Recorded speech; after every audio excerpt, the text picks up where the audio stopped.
محاولة لفريق الرجاء البيضاوي بوسط لاعب محسن ياجور، دائما تمريرة خطيرة والحارس كوحة لم يتمكن بالكرة.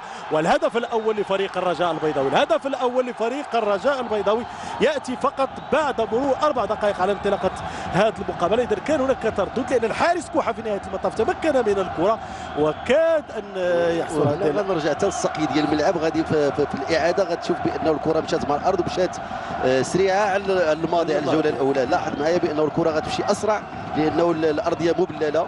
لاحظ هنا كتمشي أسرع وكتغلط الحارس.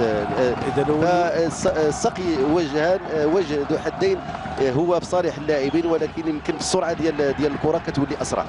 نعم، واللاعب مابيدي هو اللي كان مسجل هدف بعد تمريره ومجهود كبير ديال محسن ياجور. اذا لو كان الهدف ديال المنظمين او الناس ديال فريق رجاء بن انه من السقي هو الملعب في حد ذاته، فهذا ربما شيء ايجابي. لو كان هدف اخر فاكيد انه في بعض الاحيان كما شرتي ربما يلقى السحر على الساحر. نعم.